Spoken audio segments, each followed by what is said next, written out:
Welcome back to the Taiwan Outlook. I'm your host, Raymond Wu.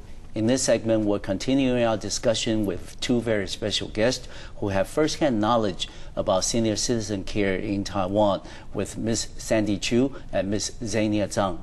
And if I may start with Sandy again. Sandy, you know, you work for Hondao Foundation, and you provide a number of different services for the families and also for senior citizens themselves. You know, we talked a little bit earlier about filial piety. You know, how people, you know, will react when they come to their golden age. You know, they think that, you know, their, you know, winding years should be taken care of by their family members. And now there's a, you know, very helpful outside foundation able to provide the assistance that they need. Are they receptive? And also, how about their, you know, reactions from their family members? You know, do they feel like, you know, hey, this should be part of my responsibility? How come I, you know, sort of relegate my responsibility to this private foundation? I think that most children, they want to live with their parents or their grandparents, and they think, yeah, it's their responsibility to take care of their grandparents and their parents. But for most family, since right now we have a structure change in our family system, and there's more and more core family that don't have time, they cannot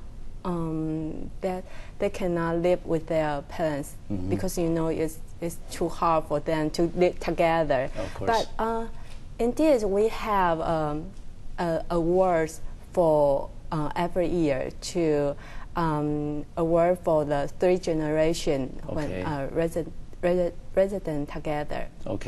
But we find it is really hard to find out those families because there are too many co-family and the traditional big family. It doesn't exist as a commonplace feature in today's Taiwan.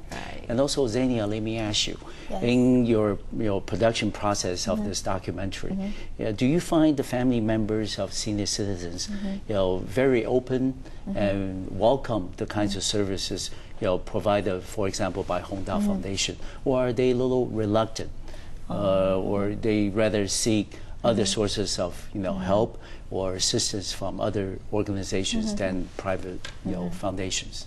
I think mostly they are very lucky. They feel very happy to have Hondao, the organization like this, because for the young people, they have to work outside and they don't have much time to spend with their parents or grandparents. So but if there is no one stay with their grandparents, then they will just stay at home and watch TV and sleep all day. So since there are this kind of foundation, they will provide a lot of activities, or they will held some community activities to involve all the elderly citizens together, and then they can do something together with some other elderly citizen.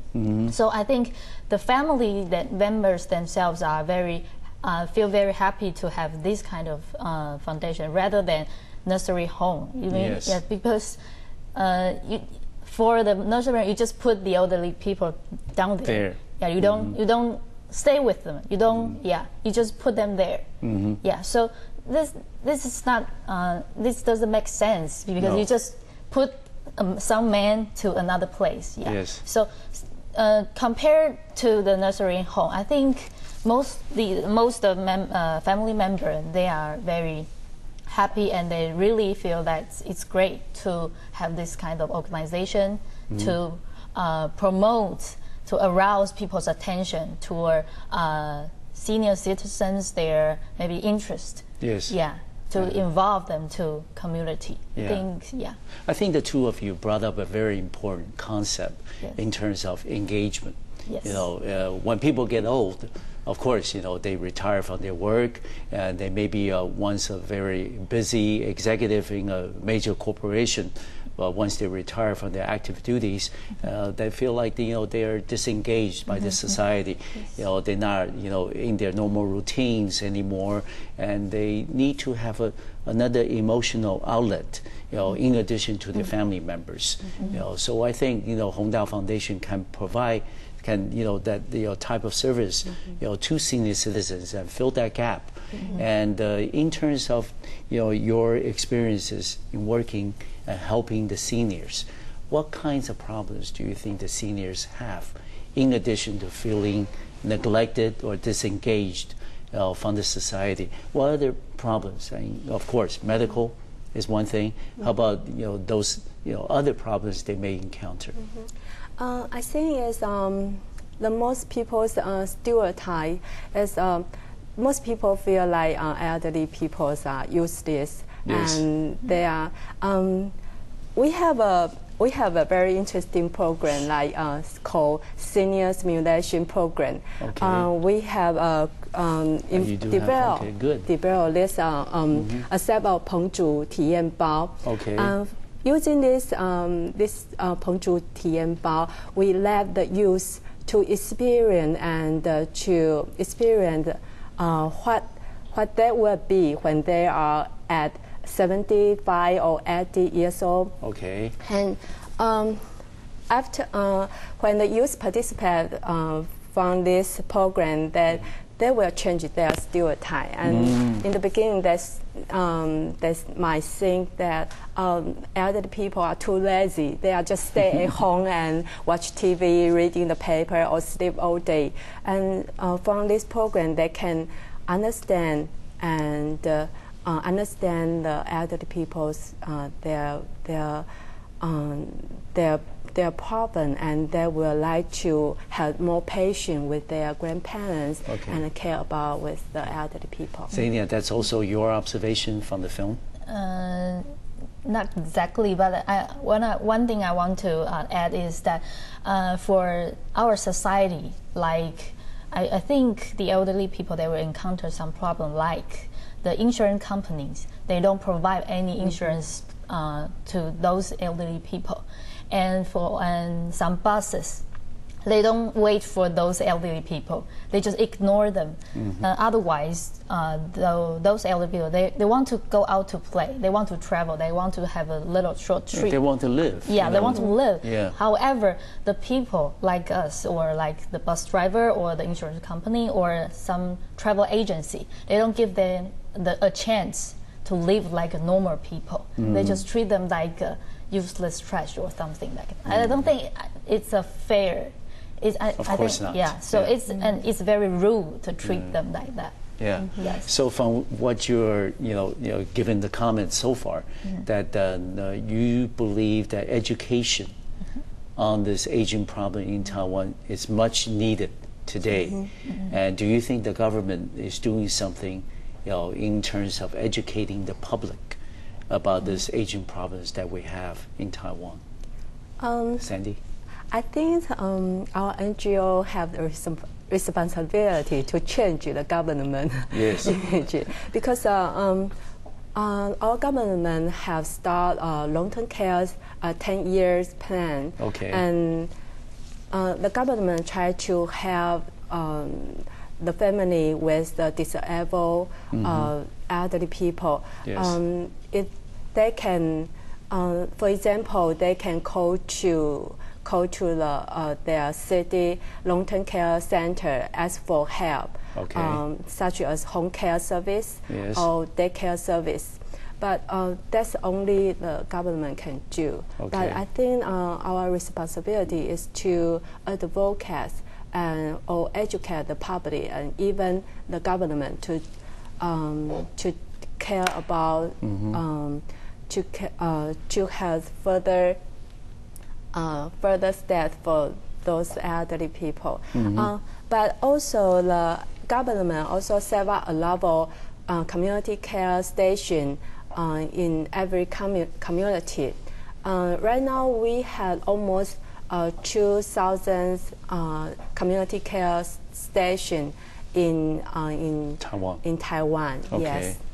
Do you think that the kinds of programs and measures provided by the government are helpful in terms of, for private foundation like Hondao to deal with the aging population problem?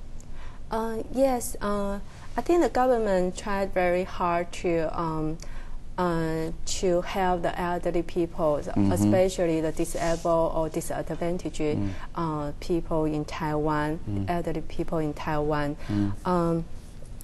But also we have to cooperate with the government. So there's a lot of NGO or a lot of group that put their effort into the community care station and to involve those or invite those elderly people to come from the home and join participate in the community activity. And Xenia, what would you recommend the government to do more in your observation of this Asian population problem?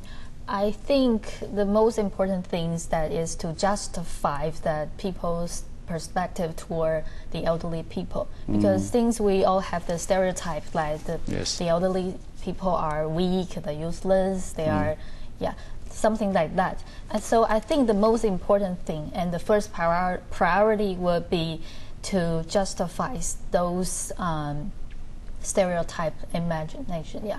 So I think maybe government can help to maybe toward education or media or something, or maybe help some experience camp to let everyone knows that the elderly people, they are still normal people. Yes. They are they can the same certainly as be us. a productive part of the society. They are just doing slowlier, but they are still part of us. Very quickly, Sandy, do you think we have enough safety nets in this society in terms of providing care for the elderly?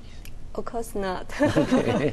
And what would you recommend, in addition to what's already been mentioned, what would you recommend that we do more?